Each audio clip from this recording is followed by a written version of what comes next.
Hi, guys. Happy Halloween.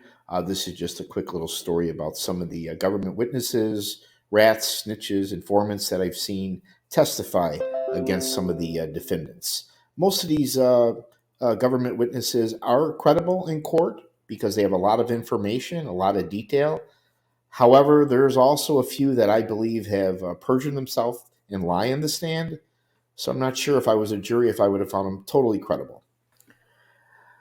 Now, during the early part of the family secrets trial, I seen Frank Calabrese Jr. testify against his father, Frank Sr. He was a nervous wreck the first day. I mean, can you imagine testifying against your dad?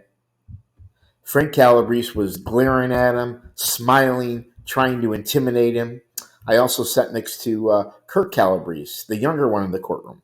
However, I found Frank Calabrese credible for the most part, but I could never, ever testify against my father.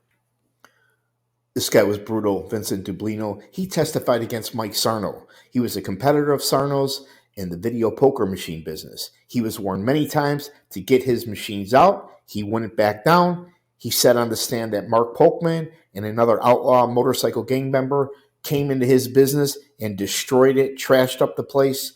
Shortly after that, he had words with Large in the street. He said, "F you, fat ass." A couple days later, his business was blown up.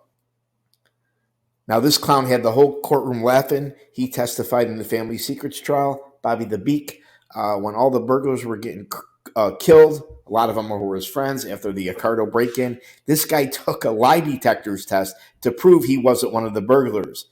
He also backed down on a burglary with the Chinatown crew when Frank Calabrese asked him, what's wrong? He said, "I don't do dogs. I'm not doing it," meaning he doesn't kill dogs. The whole courtroom started laughing.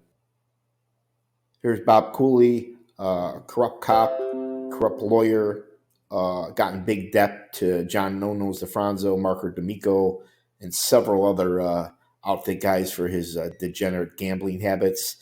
He testified that he bribed several judges in Cook County on murder, robbery, rape, burglar, drugs, you name it.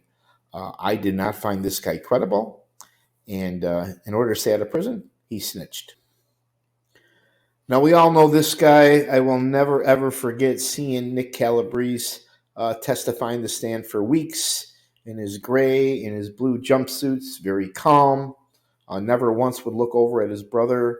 The defense, really couldn't break this guy. He was devastating to crippling the outfit, basically testifying in great detail to 12-plus murders that he participated in. One of the worst ever, B.J. Jehoda. I seen him testify at the Bobby Salerno trial. He testified in the Rocky and Felice Lollipop trial and put away Rocky and Felice's crew. He lured his friend Hal Smith, got him drunk at a bar, lured him to a house where his Rocky's crew jumped him, killed him, and strangled him.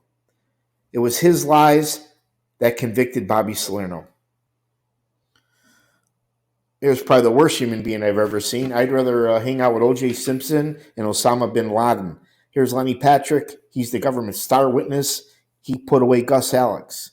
He lied on the stand repeatedly, perjured himself, allegedly was part of the JFK assassination, robbed over 100 banks, killed over 20 people.